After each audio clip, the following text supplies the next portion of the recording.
semester, the ninth grade comp English class read a book called One Day in the Life of Denisovitch, which is about Russian prison camps for political prisoners. And then, of course, like any good class, they said, can we watch the movie? Yes. And I, of course, being the sadistic teacher I am, said no. Watching the movie is too passive. I want you to do something active. So they wrote a play, and it was a group effort, which is not an easy thing to do, to write as a group, nor is writing a play. So, and I think they did a great job. I will tell you that this is a play of ideas. It is not anything that blows up. Okay, there's not a whole lot of action, so I really appreciate if you listen well. And with that, we shall start.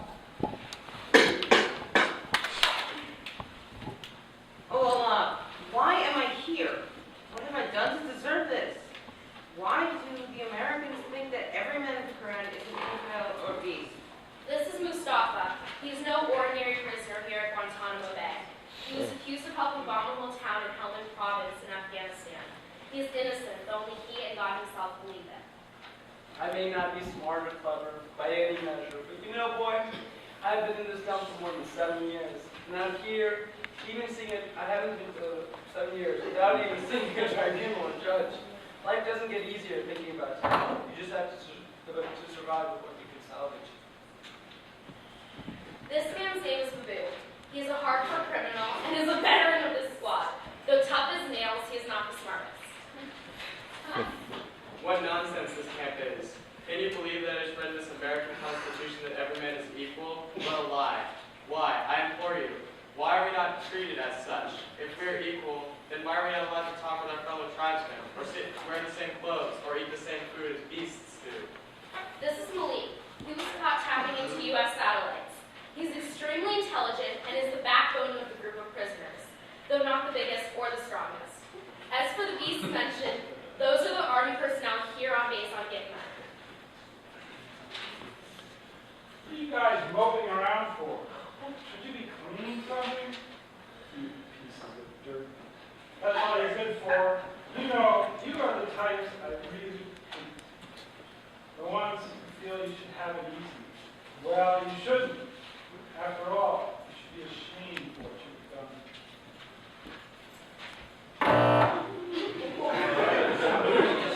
What did Mr. Belly want this time? Oh, you gave us one that you should be ashamed of. Well, his wife should be ashamed, that fat pig. Where have you been? You didn't even help us self the rec room. You know, you're not the only one living in this town. He was probably ratting someone out today, weren't you? All right, cough it up. Who was it today? Nobody actually, anyway, so it's you. Well, I suppose I just really want to know. How can you do it? I mean, there are hundreds of beasts out there, only a couple of us. How can you do this to us? How can you do it? Well, it makes things any better. There's no change in the information. Well, I hope you got something for your trouble. We try every day to get our work done without our backs having foot marks on them. We're trying not to face the many sins we have committed. But now, not only do we have to worry about Mr. D and the other guards, but one of our own ran us out. By the way, Get out of here! You don't deserve this, snitch. As you might have noticed, you were introduced to Aziz, who is the rat, as the fellow prisoners call him. Also, there's Abraham, who is the joker, though usually funny, he can be very serious. He is also very improvisational and always puts everything around him to good use. Hey, watch out, it's flag juice. Only God knows what he wants. Who's flag? Well, I almost forgot about that. We call him Mr. D. Flag because he's a man that will flood you with pro-American propaganda mush. He is one you would do well to stay clear of. Boys, I still remember my first day here. My group leader gave me some good advice, and I, as a fellow man, will give it to you. They already got your mind and your body, but they don't have your soul. And yes, some might be more devoted than others, but when you talk about your soul, you imagine only you with just your heart. You have to decide. Will you keep true to yourself? Don't talk about your kids or religion, because truthfully, you will never see those again. We are talking survival. One thing you see out there is what? I don't know. Sand, water, chairs. You almost got it. It's light. The only thing you will have out here is the light. When it is dark, you will sleep. When it is light, you will work, be interrogated, or whatever else that making flag wants you to do. But that is the only thing certain here, because you need to be certain of yourself. If you make it alive, I don't get it. But the human situation, that's all. The first thing is never rat out any of us. Well, except maybe Aziz over there. That's why he's on his own. Once you play the game of a rat, you're stuck. Because they know that Aziz will talk for something, and they'll keep coming to it. Now, if you do rat on us, there will be consequences on that. Ask any rat. Second of all, everyone here is from somewhat of a brotherhood or family. Like it or not, I'm the leader here. If you have a problem, you come to me. You can't get out of bed, you come to me. I've saved everyone here at least once, and in return, I ask you to do something you do with it. Do not repeat myself, so you must listen. Third, never get too comfortable. Always be on the lookout for business. You want to take what's yours. Take what you can get. Never mind lies. But if there's anyone that is in control. Last but not least, don't play with the Koran. Read some Hemingway or Tolstoy. The flags hate it when you read the holy books of the Constitution. They feel that we are too inferior to read Koran because we are sinners, or read the Constitution because we are not pale enough. This is the anniversary of the day I came here, February 5th. I always thought this place would change for the day stronger, but no. I am sorry, Bob. I mean, it is survival of the fittest out here, is it not? Not a day goes by that I don't regret what I did, but the flags might know that they don't care. All they need is my race, my birthplace, and the religion of Bob. They have already got it, and made all the assumptions they want now, and I'm dead here, and it's not for all to Speak up. All jokes aside, the final light dims and the last shout has been hollered. It's stormy out here. When the cool, fresh air sweeps over it like blanket stuff, it's starting.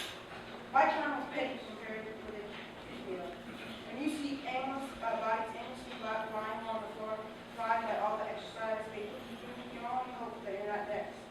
I remember last week, I heard screams coming from the infirmary. A young man was getting his tooth pulled out because he spat on an officer's face. Every day, I feel as I'm running out. These wires and doors have been stripping layer by layer until they found a prison for my soul. This is not where I belong, Allah. This is not who I am. If this is life, I don't care if I go to heaven or hell. Just so long as the torture ends. Today was one of the worst days because we got a new arrival. Whenever we get a new arrival, you grasp the meaning of time in the realm of life. I know that I should not depend on anybody else, but some days I get up and I just want to break free, run like the wind, run like the wind. Though I know I have no choice, but I feel like it's my duty to save this kid from the hell that is one time in okay. Besides, I see tiger blood in him, if not the rest of his punch. He will pick it out. I can feel it. I look into his eyes and he reminds me of myself when I came here, naive, weak, stupid. He says he's innocent. But by the time he leaves this camp, he will feel sinful and guilty as the next man. Not like an ox, strong as cattle, dull as bricks. That is what this place has made me. Most people can't wait to get out and come and dream about the time that they will. But after you have stayed here as long as I have, you will no longer fit into society. I would rather remain here. I know it sounds strange to hear, but I've forgotten how to cook for myself, speak for myself, and almost make a decision for myself. All the decisions I do make are based on fear and instinct. I always have to think, which decision leads to less harm? These wire fences always prick you, and they are steel walls placed in your mind. You can only walk so far until you're met by some flags saying, "Hey, scum, where do you think you're going?" You only, I was not always this way. It's just when you spend your time trying to survive, the rest of you stays behind. I look at these guys, and I do feel bad for them. I really do. It's my job to enforce the laws here, not to pity the prisoners.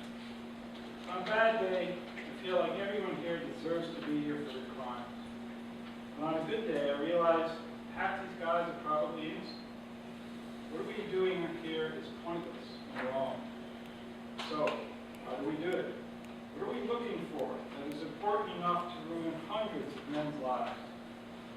I I am not you, God, but if I were, I would send the man responsible for this place straight to hell. This place is awful. I saw a man reading the Constitution, and I was ashamed of what I had done. This is no prison. This is a dead man's brain.